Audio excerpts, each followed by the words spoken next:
മുഖ്യമന്ത്രി പിണറായി വിജയനും മകൾ വീണ വിജയനുമെതിരെ കേന്ദ്ര ഏജൻസികൾ കള്ളപ്രചരണങ്ങൾ നടത്തുകയാണെന്ന് സിപിഎം സംസ്ഥാന സെക്രട്ടറി എം.വി. ഗോവിന്ദൻ. മാസപ്പടി കേസിൽ വീണ കുറ്റം സമ്മതിച്ചു എന്ന എസ്എഫ്ഐഒ പ്രചരണം ശുദ്ധ അസംബന്ധമാണ്. വരവിൽ കവിഞ്ഞ സ്വത്ത് സമ്പാദിച്ചെന്ന പരാതിയിൽ മുഖ്യമന്ത്രിയുടെ ചീഫ് പ്രിൻസിപ്പൽ സെക്രട്ടറി കെ.എം. എബ്രഹാമിനെതിരെയുള്ള സിബിഐ അന്വേഷണം പൂർത്തിയാകട്ടെയെന്നും ഇപ്പോൾ നടക്കുന്നത് ഭരണവർഗ കടന്നാക്രമണമാണെന്നും എം.വി. ഗോവിന്ദൻ പറഞ്ഞു. ശുദ്ധ കളവ് പറയുകയാണ്. എന്തും പറയാൻ മടിയില്ലാതൊരു സെറ്റ്. അതാണ് ഈ CBI എന്ന് പറയുന്നത്. അതുപോലെ തന്നെ ഈ പറയുന്ന SFIO എന്നെല്ലാം പറയുന്നത്. എന്തു പറയും, എന്ത് കളവും വിളിച്ചു പറയാൻ യാതൊരു മടിയില്ല. ആ കളവ് വിളിച്ചു പറയാൻ നിങ്ങൾക്കും യാതൊരു മടിയില്ല.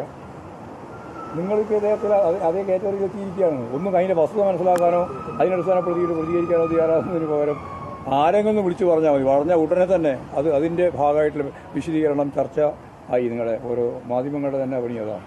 അതുകൊണ്ട് ശുദ്ധ അസംബന്ധമാണ് പറഞ്ഞിട്ടുള്ളത് എന്ന് ഇപ്പം എല്ലാവർക്കും വ്യക്തമായിട്ടുണ്ട്.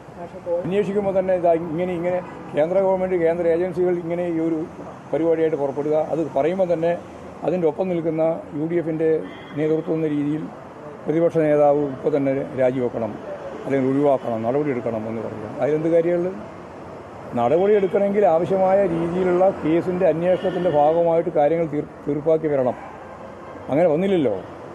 അതിനു മുമ്പ് തന്നെ ഇത്തരത്തിലുള്ള പ്രചാരവേല നടത്തിക്കൊണ്ടിരിക്കുന്നത് രാഷ്ട്രീയമാണ്. ഈ രാഷ്ട്രീയം എന്ന് പറഞ്ഞാൽ കൃത്യമായിട്ട് പക്ഷപാതപരമായ രാഷ്ട്രീയമാണ്.